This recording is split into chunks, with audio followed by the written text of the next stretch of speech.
5-0 Eagles come back east to face a team they've never lost to. Sal Paolantonio will join, and we'll talk about the Birds' formidable running game. Oh, those Dallas Cowboys and some bad turf. Justin Bruni and Sean Green will talk picks, props, and some breakout players for Week 6. And Gary Myers on some mediocre football being played, especially in the NFC East. All that is coming up for the next 75 minutes on This Week in Pro Football. It's time for This Week in Pro Football, a deep dive into the key issues and marquee matchups in the National Football League. For the next 60 minutes, we invite you to sit back or lean in with host Pat Callahan as we preview the week's Eagles matchup, big games, breaking stories, and all news NFL. It's This Week in Pro Football, right now on JAKIB Media Sports. All right. Hello, everybody. Pat Callahan joining you for week number 6 of This Week in Pro Football in what Howard Cosell used to call the National Football League. Thank you all for joining me. Please give me a follow on X at TWIPFPat. And you can follow the network here at JAKIB Sports. And it's great to be here on a Thursday night. And it's really great to be here on a Thursday night when the Philadelphia Phillies aren't basically preempting us here. Phillies got pushed back a couple hours, and that's great. So thank you for joining me. And then in about a couple hours' time, you can switch over as the Phillies take on the Atlanta Braves in Game 4, and we'll see how that plays out down in South Philadelphia. But later on this weekend, the Eagles will finish up their road trip here after a 3,000-mile joint to Los Angeles. Well, sort of a road game. I think there were more Eagle fans at SoFi Stadium than Ram fans. The Eagles with 23-14 win over the Rams. Not a great win by any stretch, but hey, they're 5-0. The Eagles are 5-0. San Francisco is destroying people. The Eagles are 5-0. They have the same record. So I think there are some alarmists talking about the Eagles maybe not performing up to the standards of 2022, but 5-0 is 5-0. Some interesting stats about that, too. The Eagles are only the 6th team ever to go 5-0 out of the gate in a season after losing the Super Bowl. So only 6 teams in 57 years have done it. So, I mean, there's something to be said for this team. And I said this 6 weeks ago that Jalen Hurts is really a terrific leader. He's very calm. He's just like an EKG. He just roll right across the screen. And he just performs, he delivers, and I think it feeds through the entire team. So, by the way, that stat courtesy of Reuben Frank. The last team to go 6-0 after losing a Super Bowl, would you believe, the 1981 Eagles. So Philadelphia in some select company, and it's only really in this city because I don't see any way the Eagles don't go 6-0. We'll talk to Sal Paolantonio about that. Tone, my producer here, if you can bring up those standings, I'd like to look at Week 5 here in the National Football League. And you'll see here by division, you can see Philadelphia 5-0, one of only 2 5-0 teams in the league. The other one, of course, the 49ers. They're 5-0 also after just beating Dallas into the dust on Sunday Night Football. Detroit 4-1, leading the NFC North, now with a 2-game lead already over the Green Bay Packers. Green Bay, a terrible loss to Vegas on Monday Night Football. We'll talk to Gary Myers about that later. That was a terrible game. Jordan Love appears to be regressing in front of our eyes here after a great start in weeks 1 and 2. All of a sudden, he has really hit the skids. Tampa Bay is surprising 3-1, but somebody's got to win that NFC South. It might as well be the Bucs. In the AFC, Miami sits at 4-1. Buffalo, that was a disadvantage for Buffalo, having to travel to London to play a team that's been sitting in London for 2 weeks. That's not a big favor there to the Bills. And worse yet, it was a Bills home game. They actually lost a home game off their 8-game schedule to go to fly across to London. But Buffalo is going to be there at the end. The Eagles' opponent, the Jets, sitting at 2-3. But the Jets got a long way to go with Zach Wilson at quarterback. AFC North, try and talk to Sal about this, time permitting, because Sal was there last week. Pittsburgh, Baltimore, Lamar Jackson, a terrible pass at the end of that game, which was picked off, led to the Steelers winning touchdown. And the AFC West, the Chiefs, kind of like the Eagles. Chiefs are just winning games. They're winning games at 4-1. They play Denver this evening. They will throttle Denver 15-2 against Denver the last 17 games. I'm shocked Denver won 2 of them. So nothing really shocking in those standings, except that there's only 4 teams, only 5 teams with 4 or more wins out of the 32 teams so far. So you don't have a lot of super teams going along right now in the league. Tony, if you can, let's kill that one and let's look at the Week 6 schedule here. Again, I don't think it's a really great schedule for Week 6. You can see here, I told you Broncos Chiefs. That one won't take long to decide. Another London game and the interminable London games. Ravens Titans. So make sure you cancel your Saturday plans so you can be up early to watch that game. And then you can see the games. If you scroll through the 1:00 games, Commanders, Falcons, Vikings, Bears, Seahawks, Bengals. Seahawks, Bengals could be an entertaining game. San Francisco will demolish Cleveland. Saints, Texans, Colts, Jaguars. Jeez, the Dolphins are going to kill Carolina.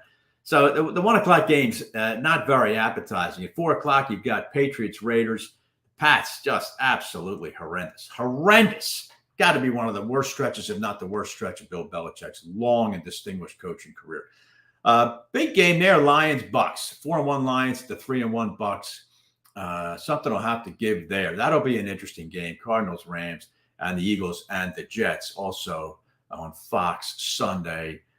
Philadelphia, a 7-point favorite to win that game. Would you believe the Giants are back on national TV? I don't know what's going on there. The Giants making another appearance on national TV.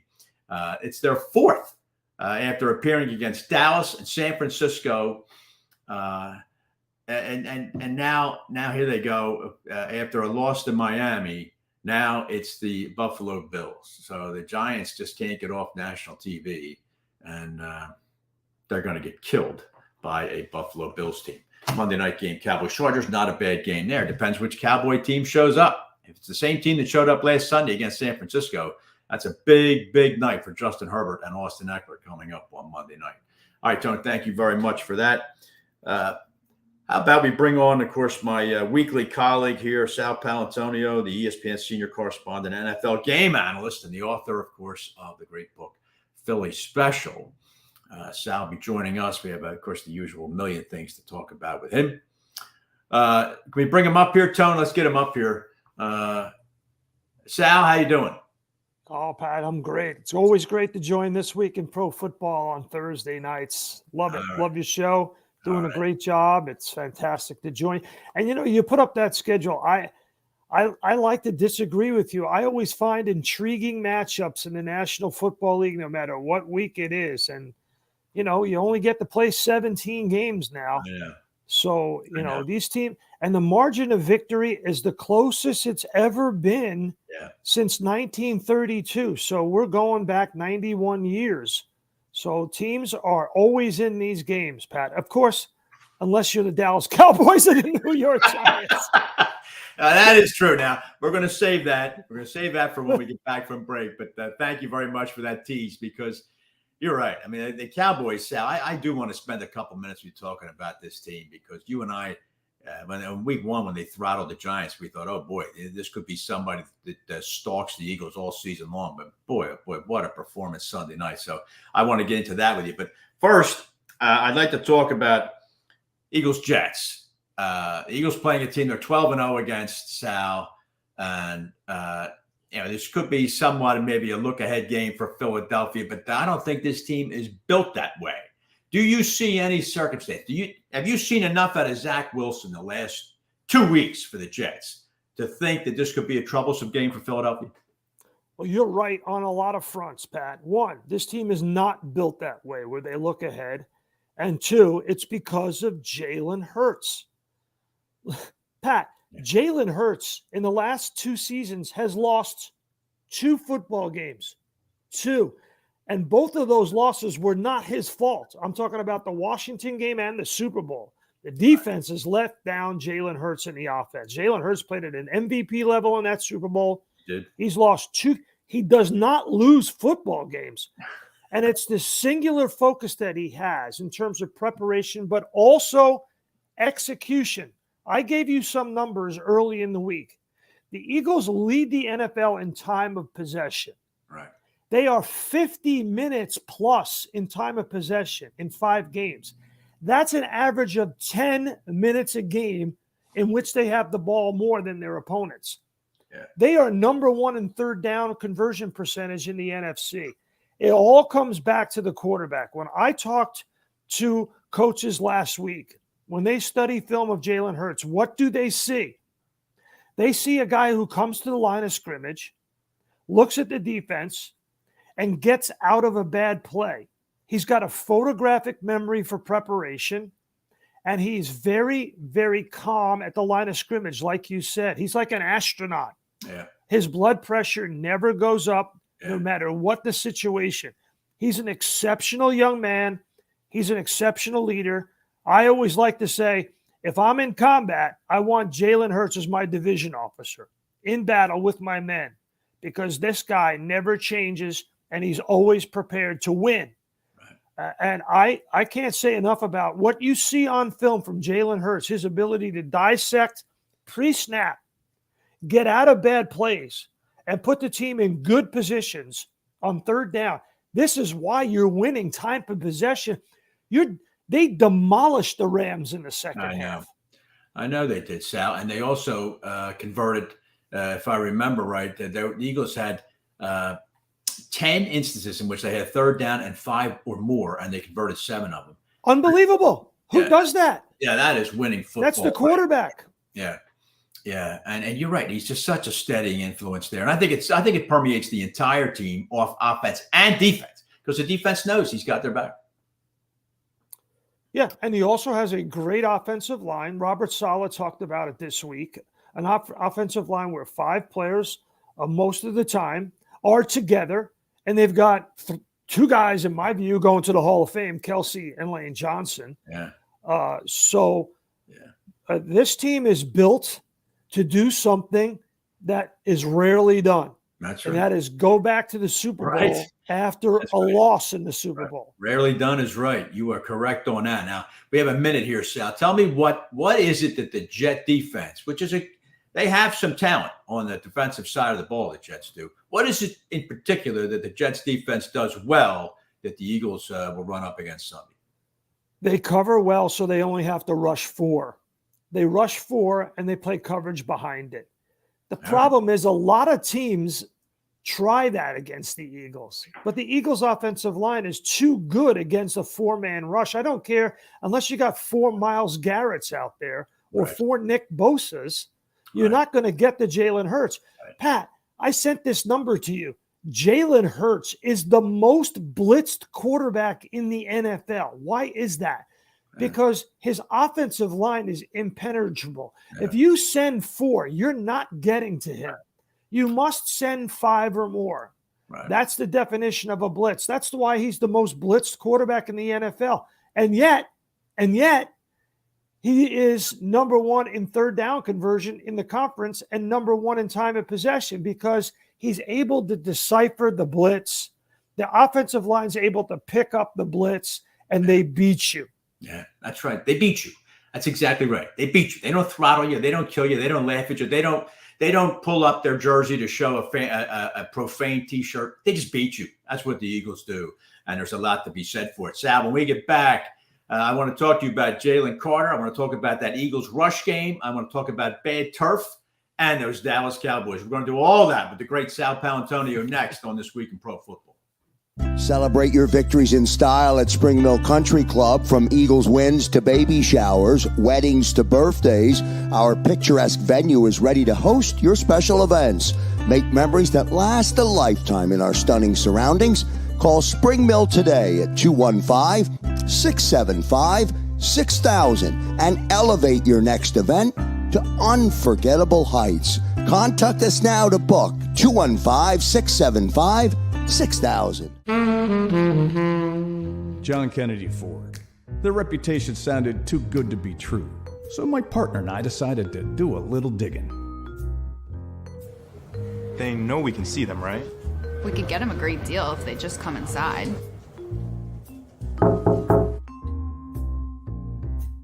They made us. Run! Uncovering a better car buying experience is easy at John Kennedy Ford. Enjoy your ride. If you own a company and you're not producing a podcast, you're missing out. The public consumes messaging when they're ready. Join the professional podcast network of companies and let JAKIB Media Partners put you in the podcast arena. Come to our professional studio, or we'll come to your place of business and professionally produce your company podcast. Call JAKIB Media right now at 267-261-3428. 267-261-3428.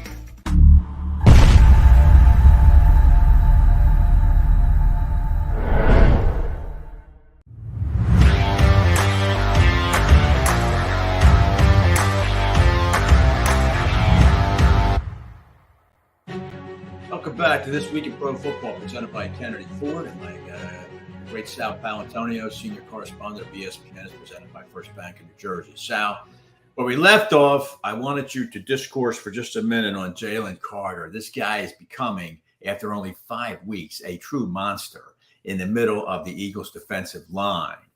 And the fact that he sat there to Philadelphia at the 9th pick in the draft, I think is something's going to pay dividends for the Eagles for about 10 years.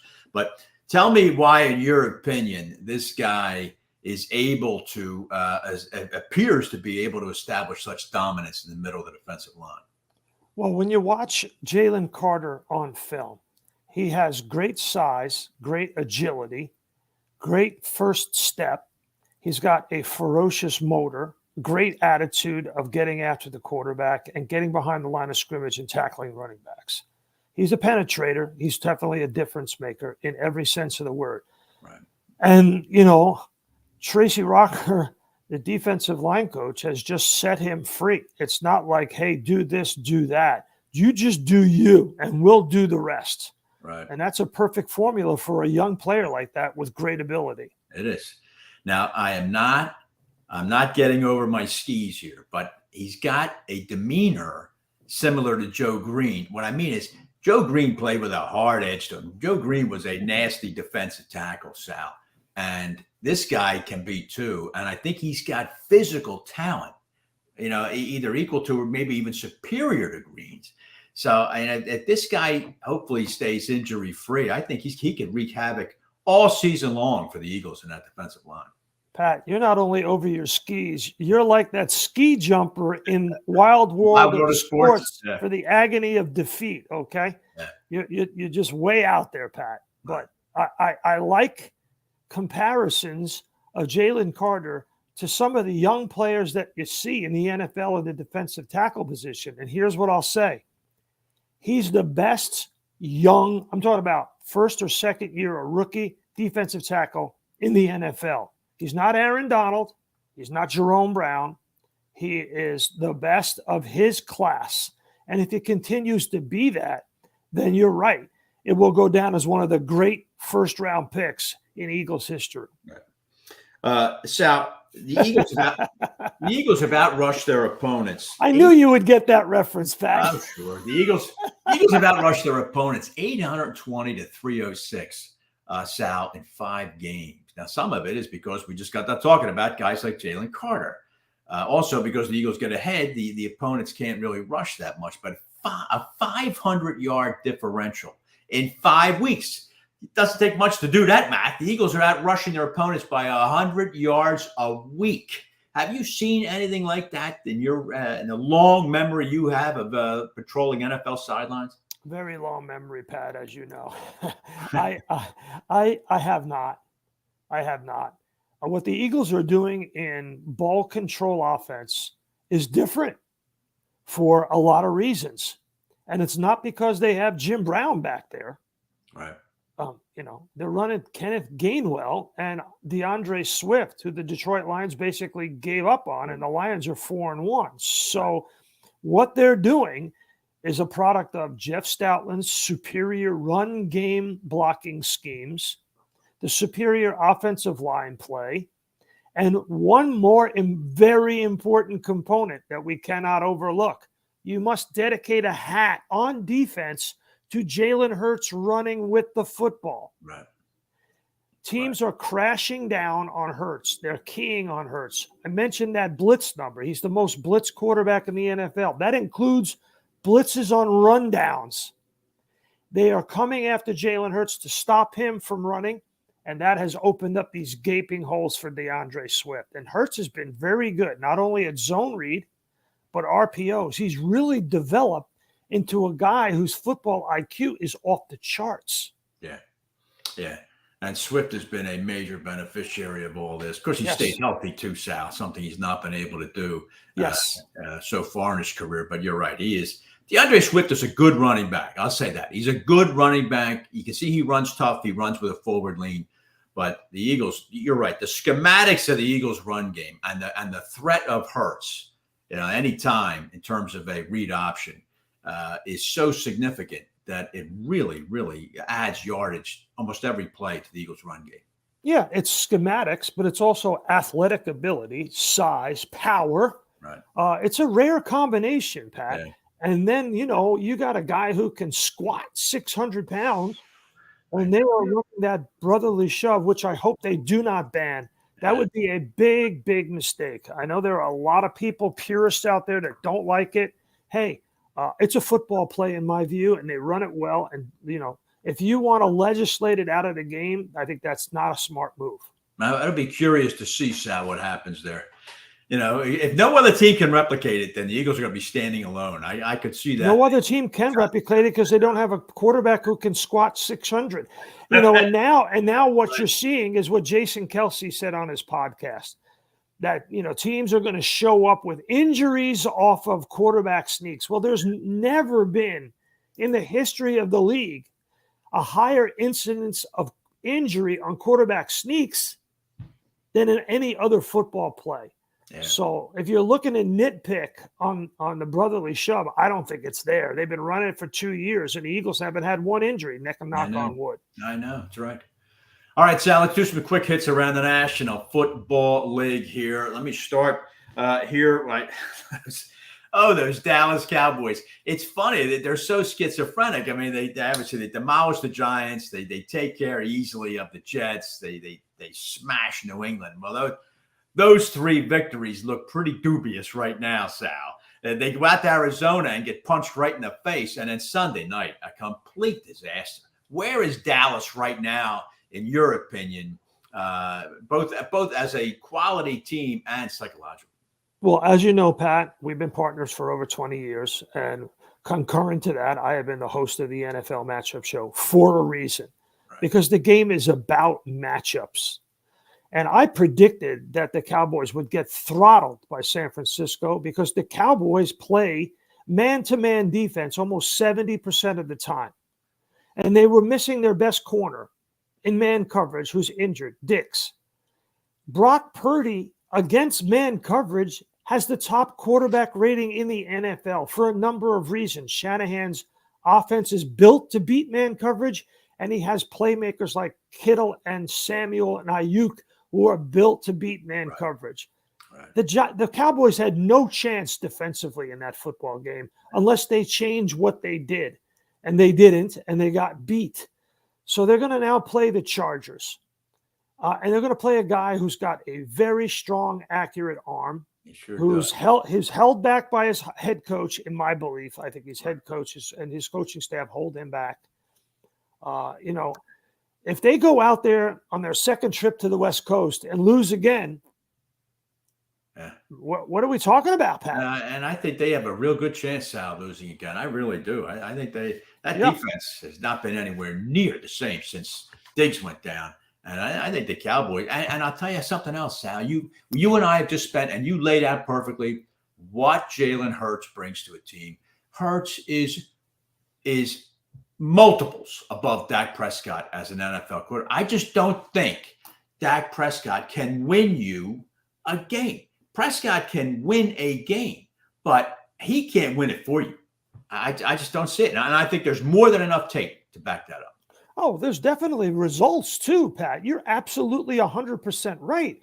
I mean, Jalen Hurts doesn't put you in bad situations like Dak Prescott does. Yeah. And Jalen Hurts can get you out of bad situations that Dak Prescott can't get you out of. That's basically the function of an NFL quarterback on those two levels. I can't believe the Cowboys are 2.5-point favorites against the Chargers.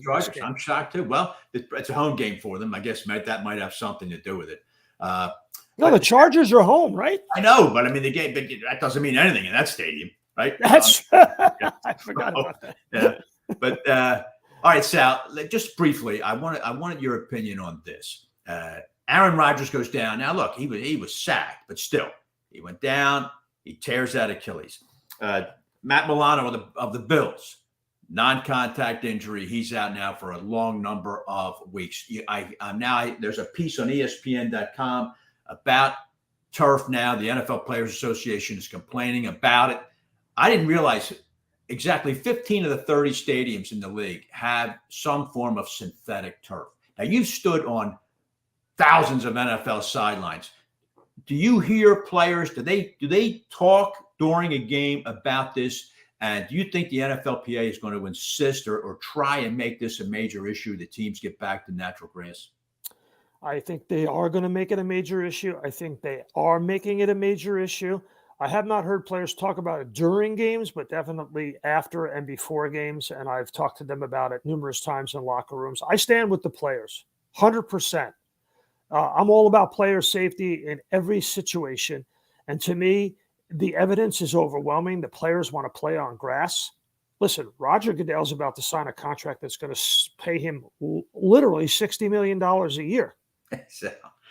I mean, Pat, that's how rich the NFL is. If they have to change the turf for whatever reason, for a concert, for whatever, when they bring in soccer to these stadiums, they got to play with grass. They're not going to play on this. Yeah, World Cup mandates. It's got to be on mandates. Got to be grass.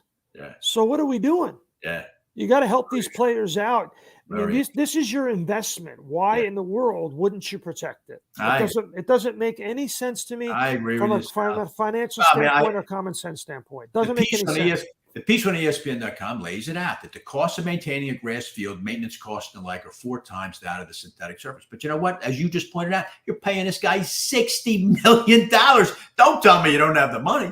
I mean, that's ridiculous. So I think you're exactly right. And it'll be interesting to see how that plays out. One other thing I wanted to hit you with before you go, and that is you covered last week that game between the Ravens and Steelers in Pittsburgh. I think that's a fascinating division. Because I think what's going to happen, Sal, and I know I know what this name of the show is, but still, it's fascinating to me because these teams, I think, are just going to beat each other every other week in the intra-division games. And it's going to be interesting to see because I don't think there's a great team in that division. I think the Bengals are still going to be the best team in that division. But how do you see it at this point after 5 weeks? All right, let's do a quick hit. You ready? Yeah. The Ravens are in trouble. They are in trouble because their quarterback can't get them out of trouble throwing the ball on third down. He throws it to the other team when he's in the red zone. He proved that again in Pittsburgh.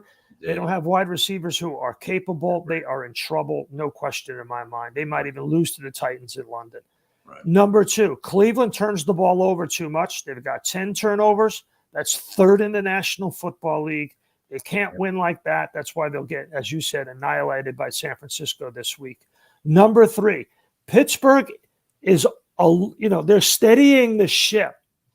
Right. I like Kenny Pickett a lot. I do. He's got moxie. He's got toughness. And they've got the best defensive player in the division. With all due respect to Myles Garrett, I think TJ Watt is the best defensive player in the position. And he takes over football games. Number 4, Joe Burrow is back.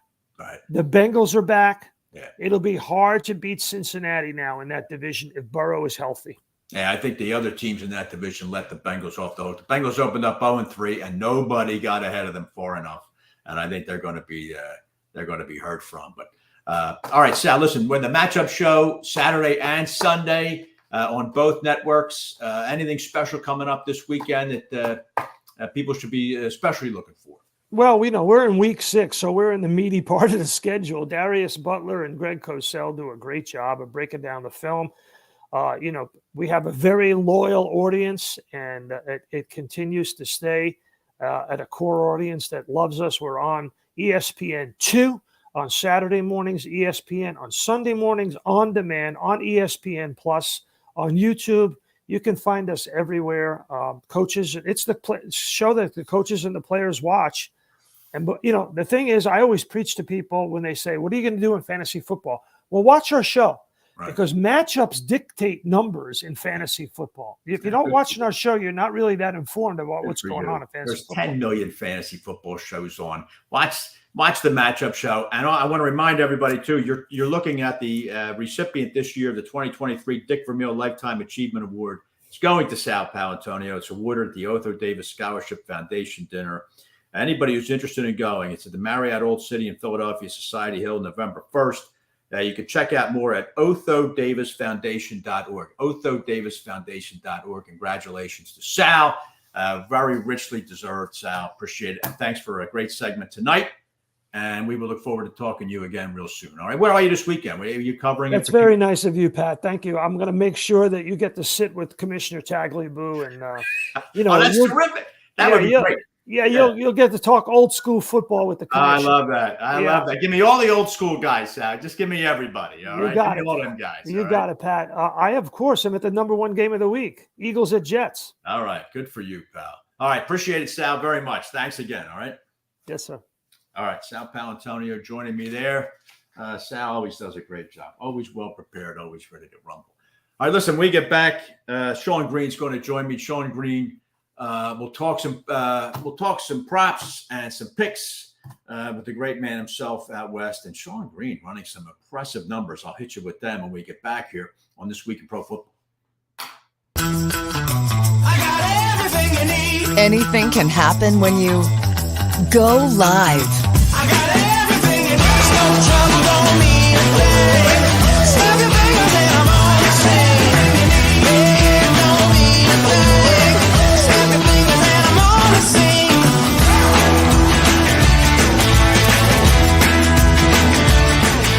Live Casino and Hotel Philadelphia. Voted best casino in Pennsylvania. Discover the essence of true community banking with First Bank, your trusted partner across eastern Pennsylvania and New Jersey. Their network of branches brings you convenient access to dedicated personal bankers who understand your unique needs. At First Bank, you're not just a customer, you're a valued member of the community. But that's not all. They are excited to join forces with another pillar of the community banking world in eastern Pennsylvania, Malvern Bank. Their team of professionals will fit seamlessly into First Bank's culture of dedication and understanding your financial aspirations to fuel your success. With a deep-rooted commitment to eastern Pennsylvania, Malvern Bank stands as a testament to community values and unwavering support. Experience the difference of real relationships and dedicated personal bankers. Connect with any member of the team today at our Westchester office, conveniently located at 849 Paoli Pike, or you can call them directly at 484-881-3800. First Bank is an equal opportunity lender and member FDIC. At Whistler Pearlstein LLP, we assemble the most effective team to handle all of your legal needs. There are players and pretenders, but our hustle and heart set us apart. In practice now for over 75 years, we're proud to be one of the most prominent full-service law firms in the Philadelphia region. We offer 17 different areas of practice, including business, corporate, and tax education law, real estate, zoning, and land development, municipal law, and litigation. Our top-rated attorneys and staff are laser-focused on client success. We strive to provide outstanding legal counsel with the highest level of care and consideration. Let us show you the Whistler way. Learn more at WhistlerPearlstein.com or email Michael J. O'Donohue at mod@WhisPearl.com. WhistlerPearlstein.com or mod@WhisPearl.com.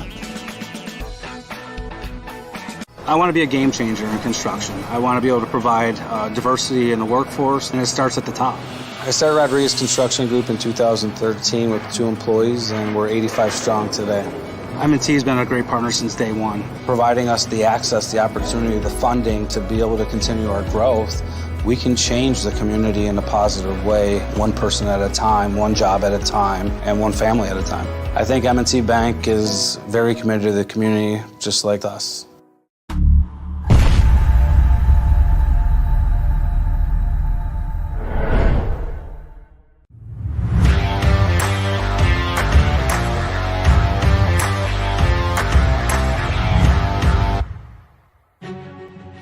back to This Week in Pro Football. By Callahan joining you here, Week 6 in the National Football League. Let's get this guy on here immediately.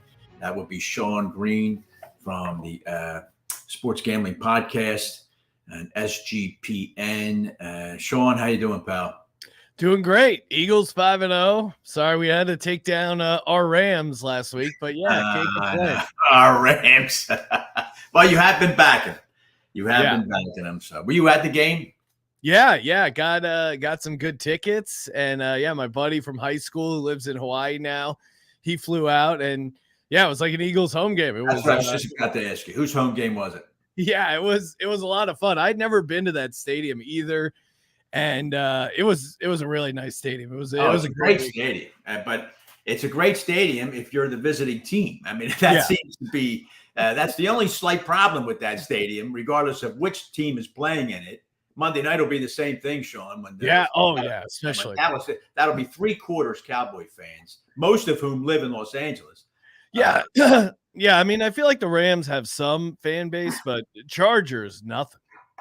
I know. Sorry, it's a shame. I feel bad for the Charger players. They should be in San Diego, but enough of that. And then Monday night, now the same thing is manifest in Vegas. The Raiders playing Green Bay. You weren't at that game too, right? I know you go back and forth between LA. No, yeah, we do our Friday night show in Vegas out at for VEASAN there, 9:00 live from the Circa. And I wasn't out at that game, but I mean, even being out there on the Friday, you saw a ton of Packers fans. And they're playing the Patriots this weekend. Now, some people say like, oh, the Patriots fans are so down on this team, they're not going to travel, but there's so many transplants that live in Vegas from the New England area, and not only that, so many people. Yeah, you already bought tickets. Exactly. Listen, let me tell this audience here of mine about how formidable this gentleman is. Now, I don't know what Tally Site is. I'm sure it's a site that tracks prognosticators and how they're doing. Well, this guy here is in the top. He's number 4. Out of all of them in terms of his picks, and that's the great Sean Green. And then you posted something on X last week that I thought was fascinating. Sean posted a snippet last week of his lock picks from last week. Well, San Francisco, Detroit, Houston, Pittsburgh, and the Jets. So, I mean, I think everybody should pay attention to what the hell this guy is saying.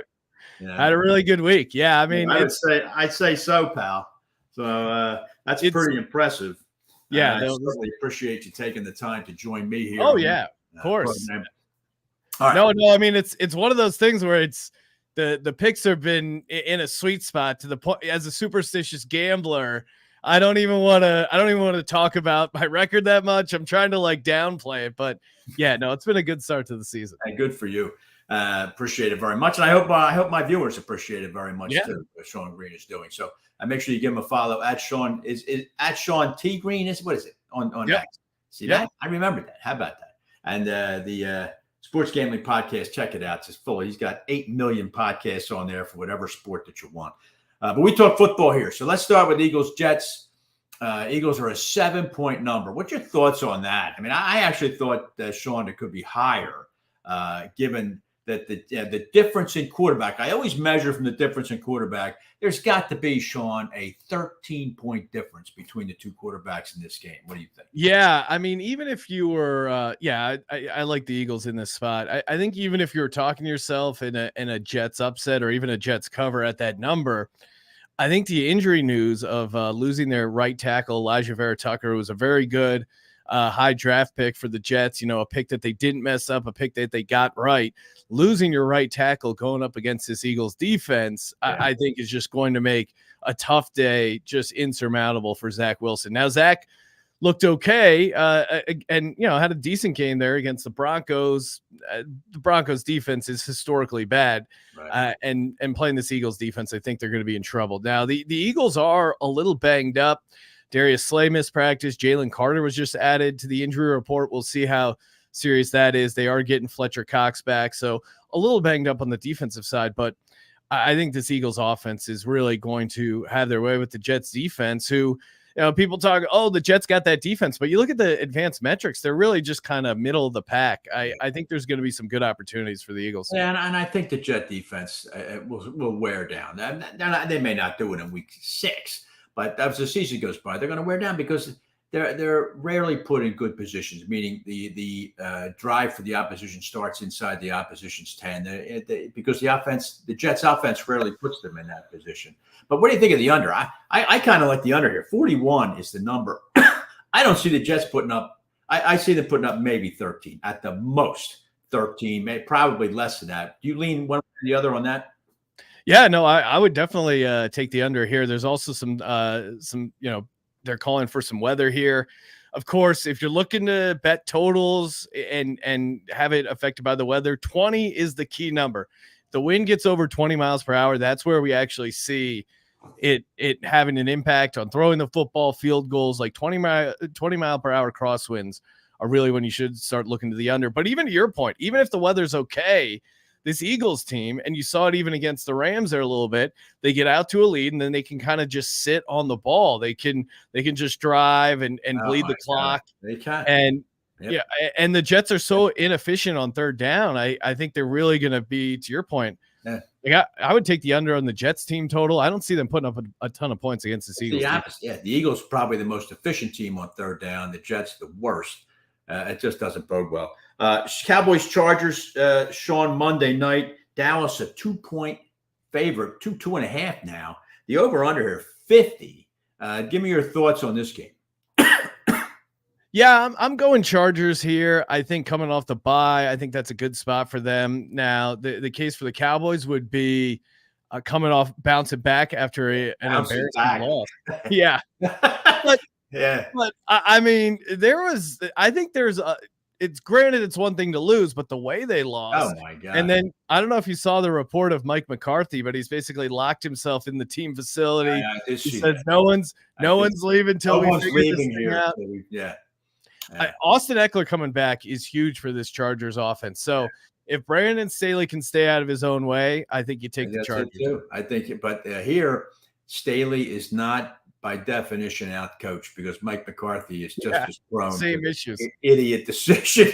I don't like Dallas here at all. I think we've overvalued Dallas, and I think I was saying this to Sal Paolantonio, Sean, and I think this is another example where LA has a decided advantage at quarterback. I think Dak Prescott is a middle-of-the-road NFL quarterback, and we have to stop projecting this guy as a Pro Bowler because he has a star on his helmet.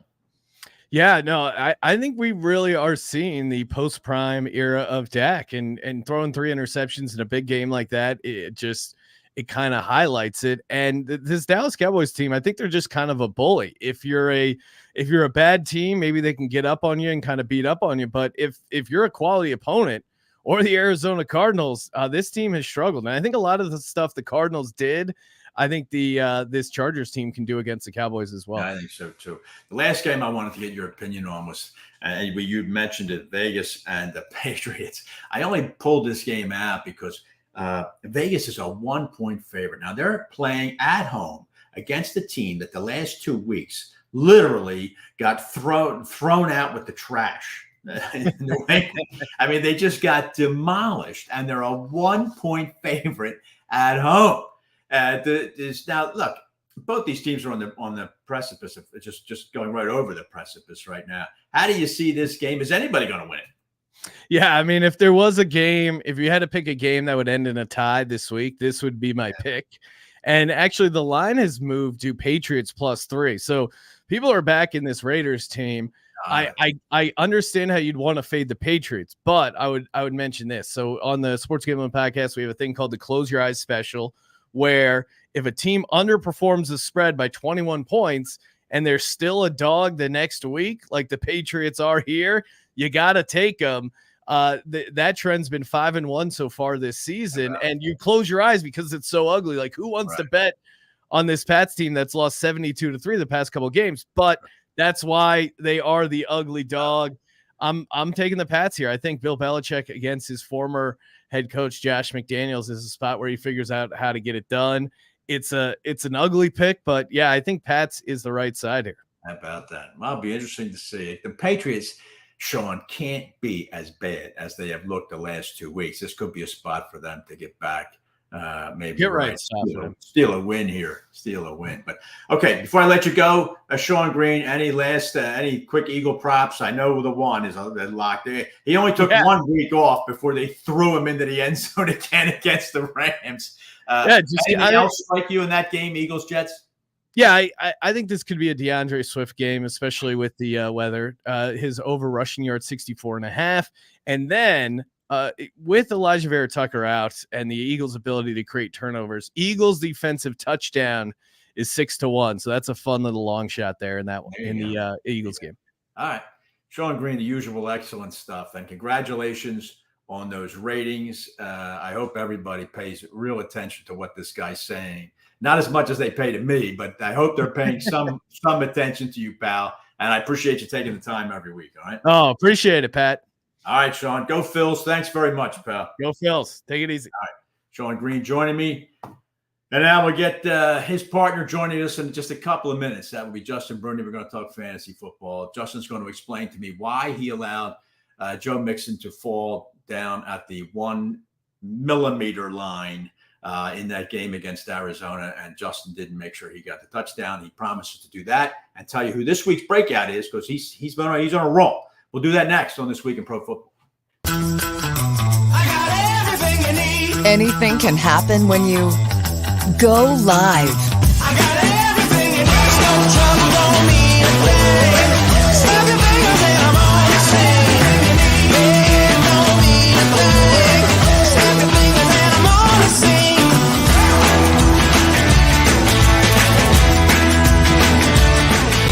Live Casino and Hotel Philadelphia, voted best casino in Pennsylvania. If you own a company and you're not producing a podcast, you're missing out. The public consumes messaging when they're ready. Join the professional podcast network of companies and let JAKIB Media Partners put you in the podcast arena. Come to our professional studio, or we'll come to your place of business and professionally produce your company podcast. Call JAKIB Media right now at 267-261-3428. 267-261-3428. John Kennedy Ford. Their reputation sounded too good to be true, so my partner and I decided to do a little digging. They know we can see them, right? We could get them a great deal if they just come inside.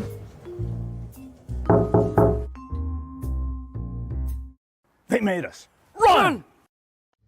Uncovering a better car buying experience is easy at John Kennedy Ford. Enjoy your ride. Johnny Apple's Restaurant and Bar opened in 2001 and for over 20 years has been serving great food and good times to Bucks County residents, friends, and family. Ideally located at 184 Buck Road in Holland, Johnny Apple's offers a terrific array of steaks, seafood, and daily specials. They also host private parties and affairs of any size. For excellent food, great company, and a relaxed lunch or dinner, check out Johnny Apple's Restaurant at 215-953-9900 or at johnnyapplesrestaurant.com.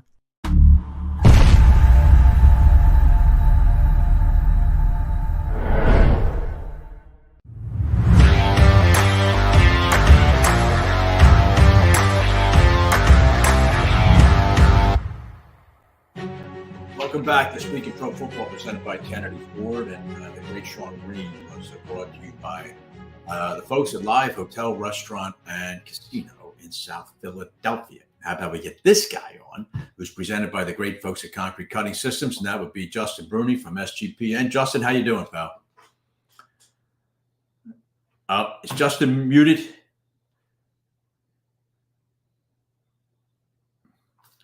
Nope, still can't hear you.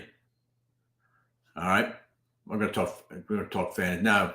Still not hearing Justin. Hopefully, I don't know, Tone, if that's something on our end. Justin, let's get that straightened out somehow.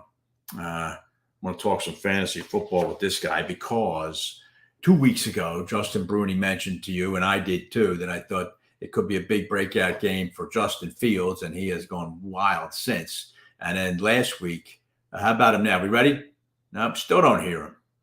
What the heck? I got you. Oh, okay. I was going to say. Saturday starts. I just want you to know. Okay. Appreciate that, Justin. Thank you very much. I was just mentioning to my viewers here how 2 weeks ago, you anointed Justin Fields as a breakout. And then last week, the two of us anointed the Cincinnati Bengals. And lo and behold, Joe Burrow goes off. But my boy, Joe Mixon, does not.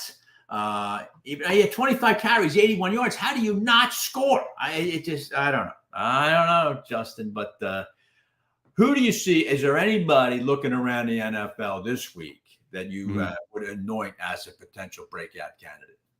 Yeah, I think Bryce Young is in a good situation. I like the potential game script for Carolina versus Miami. I think Miami still, regardless, is going to put up a fair amount of points. Yeah. But I think that Bryce Young has a cleaner performance this week, potentially multiple touchdowns. Him and Adam Thielen have been looking really good. Adam Thielen right now is a very transactioned player in fantasy football. People are buying, people are selling him. So he's a very polarizing player right now.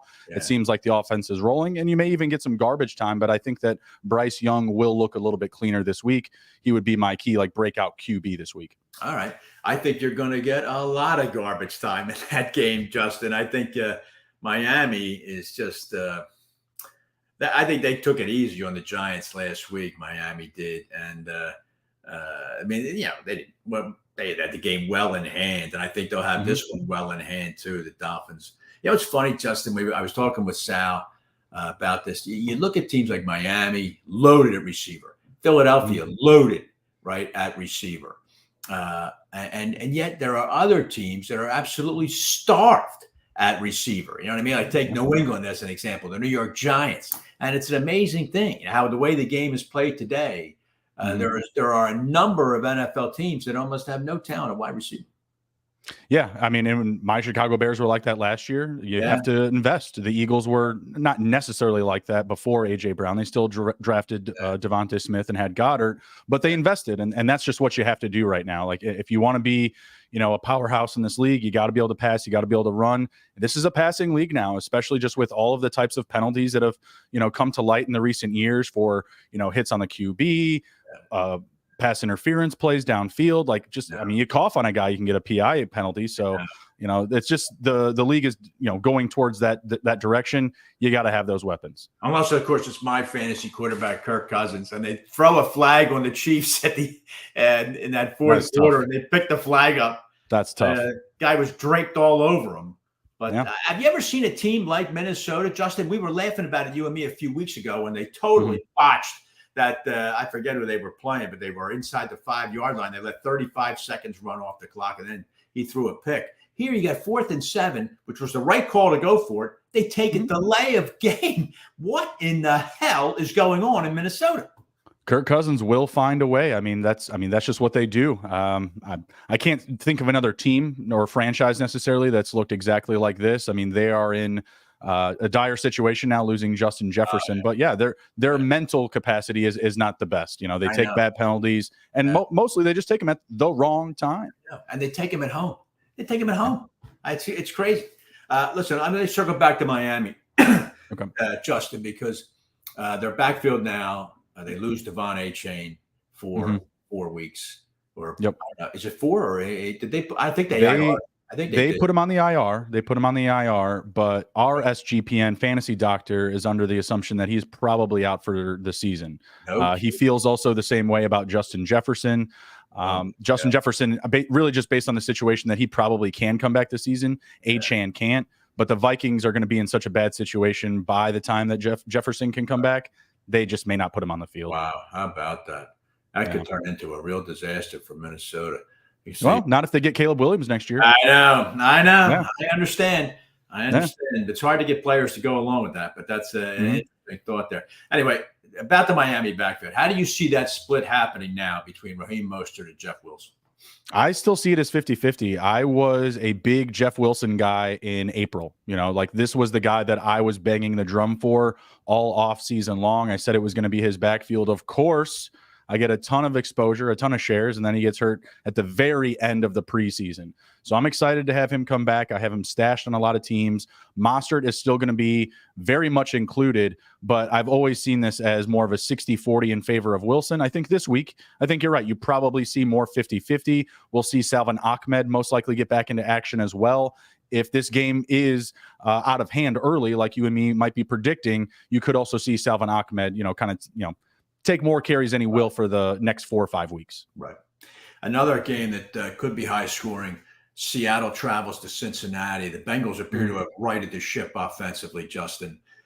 Certainly last week they put up, they put up 4 touchdowns anyway, I guess, but 3 of them on the offensive side of the ball, all to Jamar Chase. Now, T. Higgins says he feels good. He's expected to return, but is this all the Jamar Chase show right now in Cincinnati? Yeah, I like Tyler Boyd as well. I mean, obviously, Jamar Chase is going to demand a huge share of the passing offense. But Tyler Boyd, look at his numbers. The targets are there. The catches are there. I think both he and Higgins are nice, like flex starts this week, barring the health of T. Higgins. I mean, obviously, if Higgins is a full go, if he's a full participant in practice this Friday, I think that you're going to feel a lot more comfortable firing him up over Tyler Boyd. Say you roster both of them or a situation like that. But I still think that Tyler Boyd is a very sneaky play this week as well. Your Chicago Bears, Justin. Now, of course, how many people probably sat DJ Moore just in disgust? Good for you. Good for you. But I wonder if there weren't thousands of people who said, oh, my God, that team can't get out of their own way. And then Moore goes off. But all of a sudden, it looks like the Bears have righted the ship. But tell me about that backfield. Who is going to be toting it in the and is there a running back worth playing for Chicago, or is it all through the air right now? Yeah. So, I mean, another guy that I've loved all offseason is Roschon Johnson, just coming in as a great prospect, one of the best run blockers in this rookie class. Right. Love him, but, still being in concussion protocol, not practicing. I think we're going to have to lean on Deonta Foreman. Foreman was a nice, fantasy piece last year. He was able to help you through the down stretch of the season. I think that he is going to be of good service this week. I don't know how amazing he'll be or if he even finds a touchdown, because the weakest point of this Vikings defense is their secondary. I am expecting another big week for DJ Moore, at least 1 touchdown. The Vikings have given up the second most passing yards to wide receivers this season. I am expecting them to have a hard time trying to keep DJ Moore in front of them. All right. I could see that too. It's as a Kirk Cousins owner, I can I never thought the Vikings should be sitting at 1-4. I wonder if Kirk Cousins, of course, there's not that many teams that are going to trade for a Cousins. They could as a half season winner. You need all the other pieces in place, and I think the only team that fits that mold is the Jets. But you look around the room and you say, guys, how many NFC quarterbacks or NFC North quarterbacks are we going to buy this season? Like, we can only do so much.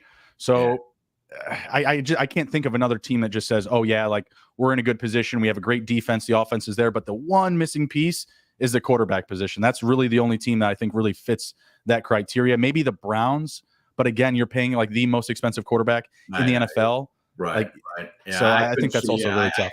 I can't see the Browns doing it. I think, Justin, it would have to be in the next 2 weeks. Somebody goes down. Somebody at the quarterback position goes down. And you're right. And the team that suffers that injury. Even if I saw the Chiefs or even like the Eagles, I just don't see either of those teams doing it. I just don't see them making those moves. Yeah, well, it's rare in the NFL, I grant you, but he's got an expiring contract. That might be of interest to some team if the Vikings agree to pick up some of it. A team say, all right, we'll rent this guy for half a year because he can sling it, Cousins. Yeah. No, he's someone that I think you should actually look to buy right now. Like, I think because of the Justin Jefferson news, people are looking at Kirk Cousins in a less positive light. Right. Obviously, the play hasn't been as sharp, these past couple of games. So I think he's kind of put himself into a buyable space in fantasy where you may not have to pay as much as you would for him after, say, week 1 and 2 of this year. Well, I'm going down in flames here, Justin. So, I mean, I insist you get me some touchdowns this week. I see Tony Pollard's on the injured list now. About half the NFL is a limited participant yesterday. Right, we're only 5 weeks into this. But it's going to be it's such a long slog. So you're right about that. All right, where does everybody find the great Justin Bruni, and especially on Sunday mornings? Where do we track you down? Yep, at SGPNJB on the X, on the old Twitter machine. And you can come over to our YouTube channel, SGPN Fantasy Football. We'll be answering all your starter sit questions. If you have injury questions, anything you got, come bring it. We'll be ready. All right, starter sit. Brian Robinson of Washington or Adam Thielen?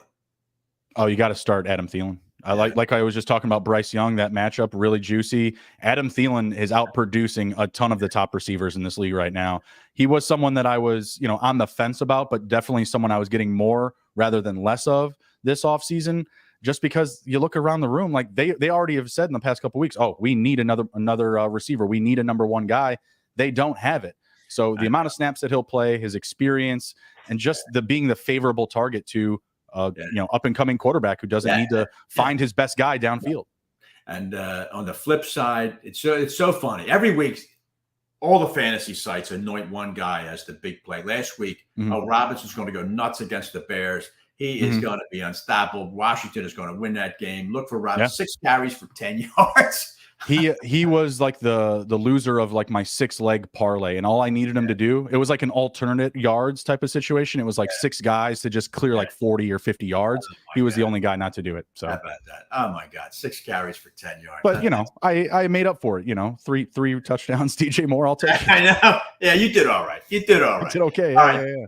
I'm going to look you up, Justin. Everybody look up Justin Bruni come Sunday. Justin, thanks very much for taking the time. We'll talk to you next week. All right. Yep. See you, bud. Sorry about that audio. We'll take care of it. All right. Justin Bruni joining me. When we get back here on This Week in Pro Football, by the way, Justin presented by the great folks at Concrete Cutting Systems. It's the great Gary Myers joining me, the host of Once a Giant.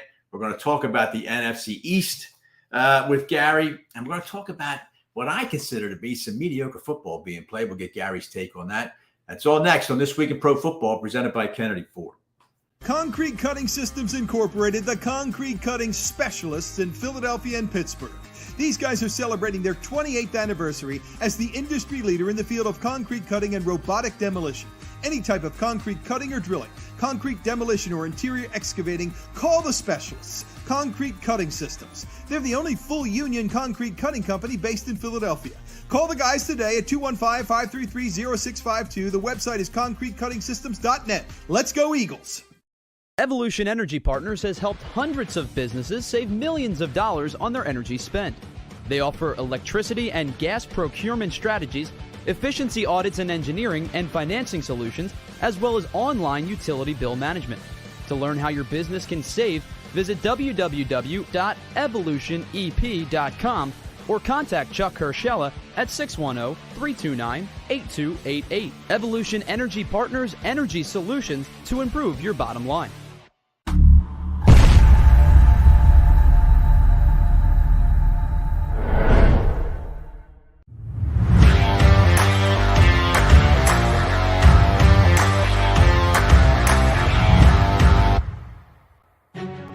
All right, welcome back to This Week in Pro Football. Pat Callahan here, our final segment of the evening. Week 6 of the National Football League here on JAKIB Sports. Don't forget, give me a follow at TWIPF Pat on X. Follow the network at JAKIB Sports. And always great to be part of the JAKIB family and also to meet weekly with this gentleman here, one of the greats, NFL analyst and longtime journalist and writer of the Dallas Morning News and the New York Daily News and Inside the NFL. That would be the great Gary Myers. Gary, how you doing? I'm doing great tonight, Pat. How you doing? All right, Gary. Thank you very much for joining me tonight. As usual, you and I will sort through some rubble here, and I want to concentrate on 2 areas here. The first being what I consider to be, Gary, some mediocre football. I just want to get your take, a guy who's watched about 50,000 NFL games like me. And I just looking at like recent primetime games in the NFL. Thursday night, Washington, Chicago, a disastrous game. Dallas, San Francisco, even worse. Green Bay, Vegas it was competitive, but it was like qualitatively almost unwatchable, that game. And then Seattle and the New York Giants. Would you agree that there seems to be just some bad football being played, or am I just being a little too picky? Well, I feel sorry for fans around the country for the most part who are getting the Giants on national TV for the 4th time in 6 weeks. I know. 4 times already, Pat. I know. And the Jets have been on a couple of times already. But I think you're right. You and I probably talked about this in the past.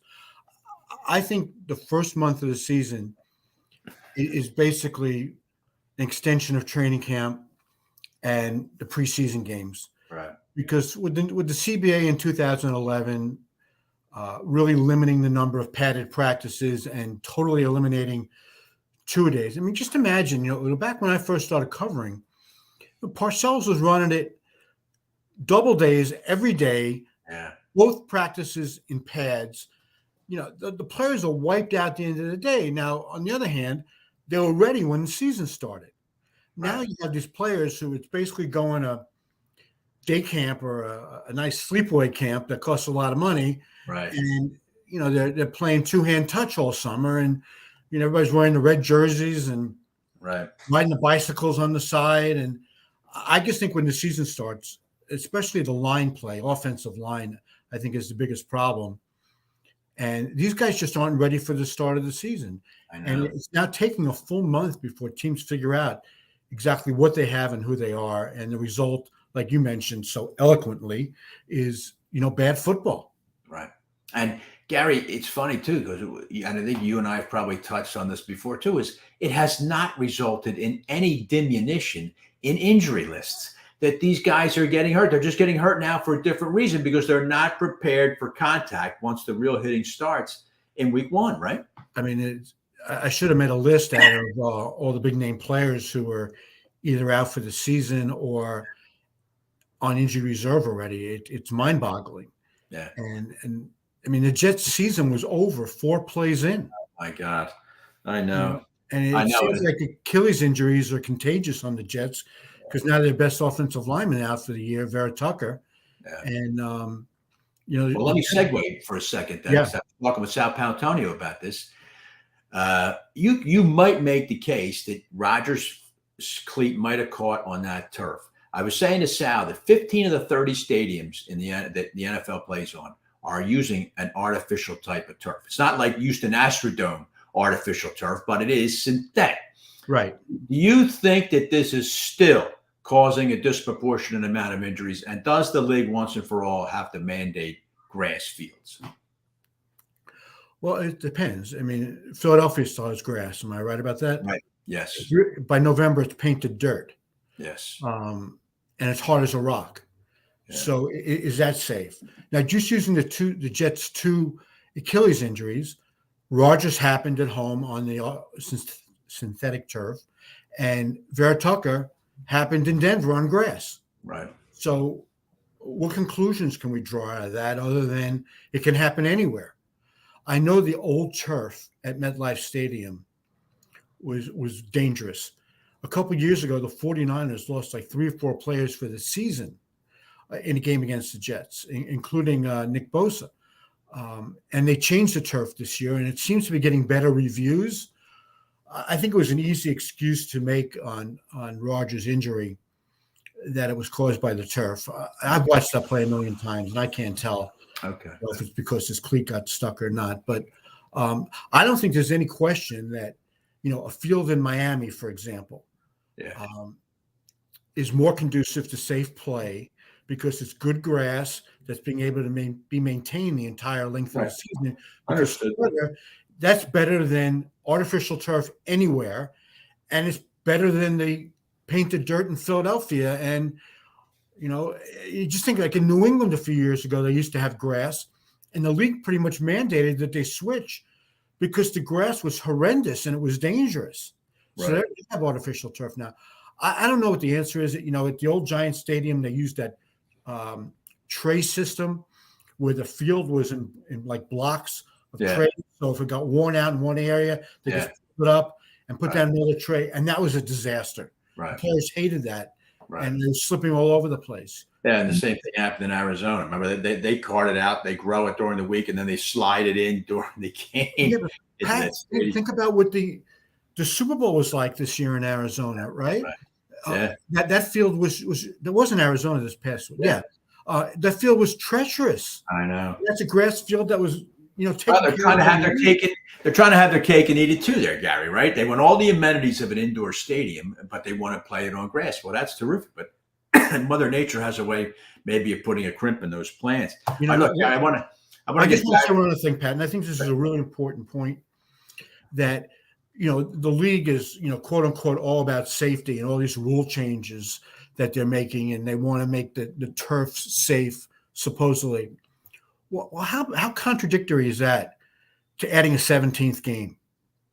They want to make the game safe, but let's put these players on the field one more time. So I agree. I agree. And the players went along with it. The players agreed to it, Gary. I mean, that to me, after a while, when players, excuse me, they talk about safety and safety and safety, you guys agreed to that 17th game. Why did you do that? But because of money, of course. Of course, it's the money. I mean, yeah. All right. All right, listen, speaking of, let's talk about some specific players here. I discussed this earlier with Sal Pal, but I'm fascinated by the topic, and that is America's team. No, not the Giants, even though the networks would have you think, but the Dallas Cowboys, Gary, just got thrown out a 10-story window by the San Francisco 49ers last week. And the Cowboys have 3 wins this year, and they knocked off these 3 powerhouses, New England, the Giants, and the Jets. And they lost Arizona. And they lost at Arizona, right? And then they just got absolutely pasted by San Francisco. So the question is, now we're going to segue into the NFC East here, is where do you see that Dallas stands? I think the Eagles have won this division already, Gary. But just tell me your thoughts about, you covered the Cowboys for a long time. Is this an example of where the mystique is kicking in and the actual product is not nearly as good as advertised? 100%. I couldn't have said that any better myself. I mean, this team hasn't been to a conference championship game since the last time it won a Super Bowl, which was 1995. But, tell me a year in the last, was it not? It might be 28 years. 28 years that the Cowboys going into the season, people haven't thought they were a Super Bowl team. That's great. You're right. Even when the roster would tell you otherwise, and their coaching situation would tell you that they had no chance. Right. But it's because of who they are, right, and the way they get built up by the national media. And when I say that, I mean mainly the networks. The networks, and of course, their owner is so out front and so notable, right? Yeah, the Cowboys are always on the maximum number of national TV. Always 5, right? They get shoved down our throat ad nauseum, and they're just not that good. Yeah. I mean, Gary, if you just sit back and think about what you just said, 28 years since the Cowboys last appeared in a conference championship game. That is a daunting statistic there. And because we're not talking about the Arizona Cardinals here or the Tennessee Titans. We're talking about, as you say, a team that is shoved down our throat at least 6-7 times a season, plays the Thanksgiving game every year. And yet, the product, and look, let me be specific with you. Dak Prescott, I was trashing him earlier in the show. I just think, Gary, if you rank the NFL quarterbacks 1 to 32, I think he's going to come in around 17, 18. I just don't think Dallas is going to win games because of Dak Prescott. When you look at the teams that have been to the Super Bowl since the Cowboys were last there, I mean, Arizona and Cincinnati. Boomer Esiason played for the Jets, Arizona, and Cincinnati. He called it the Bermuda Triangle of the NFL. And Arizona and Cincinnati have been to the Super Bowl since Dallas was last there. Yeah. A few years ago, I put on Twitter, when Dak Prescott was in the middle of that contract negotiation, and I said, who would pay $25 million for Dak Prescott if he was unrestricted free agent? And the pushback I got from, Cowboy fans from California to New York was unbelievable. Yeah. Haven't you been watching? Dak is one of the 5 best quarterbacks in the league. I don't see that. No. And I mean, he's just been flat out bad the last couple of years. Yeah. He tied for the league in interceptions last year and only played in 12 games. And I believe he threw a pick on three straight possessions the other night. I think that to me, the verdict is in on Dak.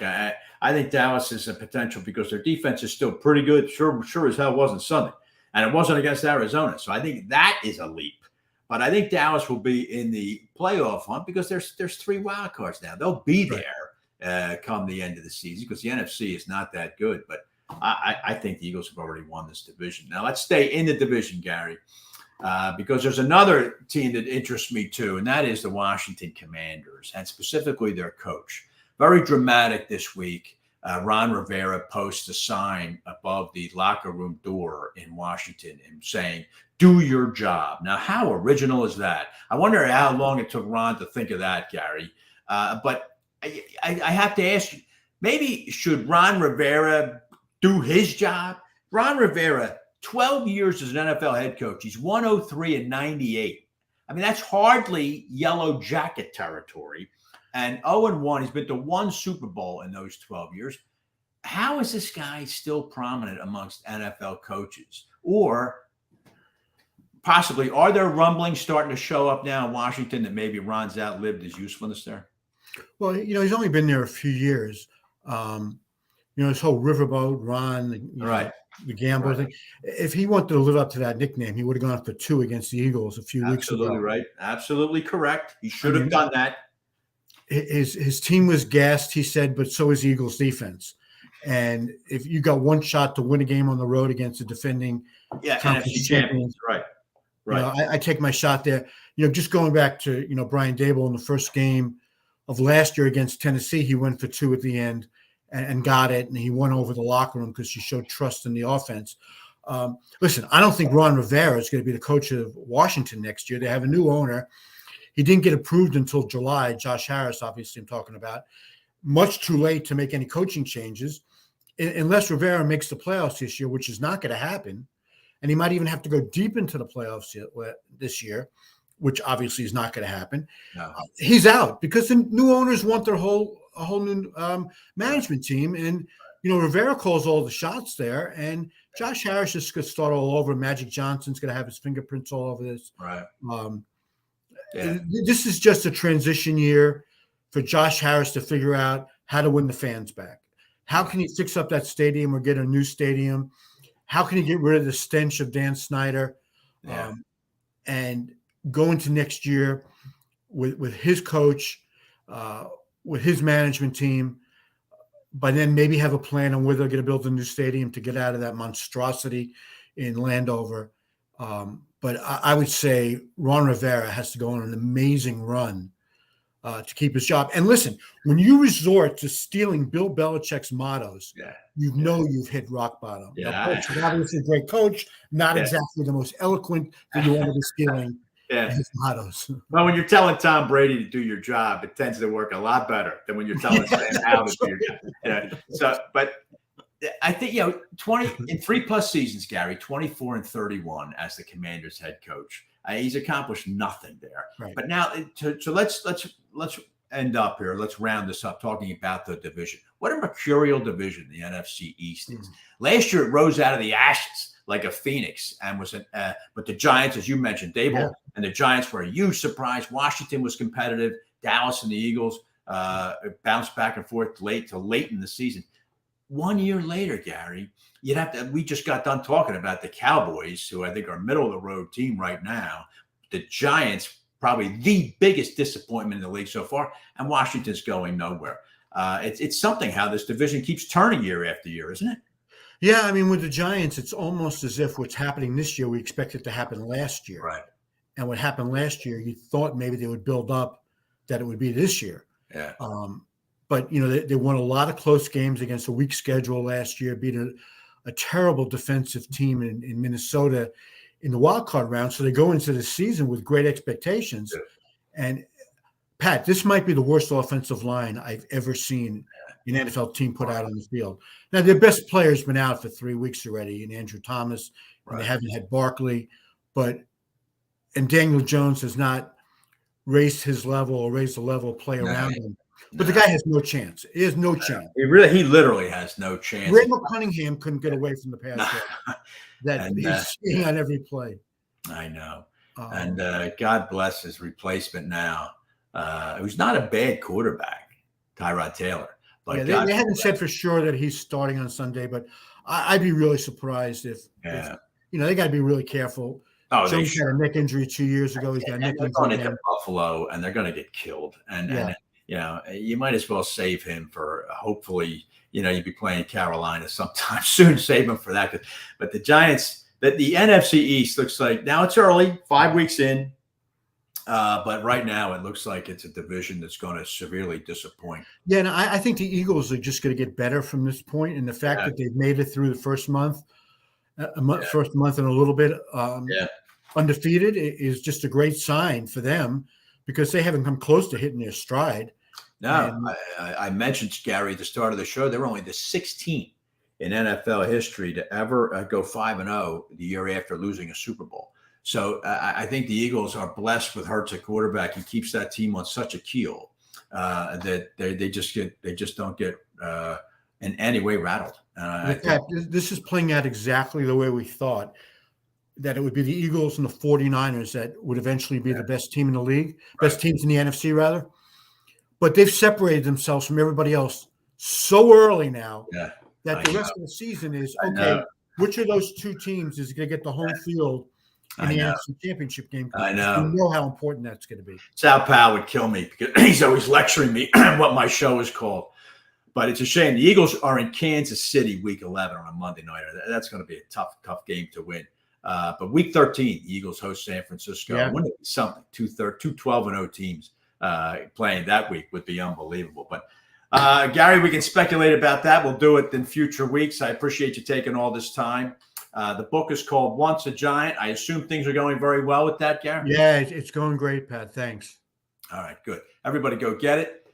Gary Myers, he'll sign your copy for only $58, and they'll send that to you. So that's it's a steal. So, but anyway, go get the book, Once a Giant. It's a great book, as Gary has talked about. He's a great writer. Gary, thanks very much, pal. Okay, Pat. See you soon. All right. Great Gary Myers joining me there. And that'll do it for week 6 of This Week in Pro Football as we rumble through the season here. Eagles-Jets Sunday at 4:25. As we said, I don't think that'll be a big problem for the Birds. Then the schedule starts to turn a little bit. But the Eagles, Sal Pao said it a month ago, the Eagles have a hell of a chance of getting to 9-0 before the schedule really thickens. A game against Miami coming up, though. That looks a lot tougher.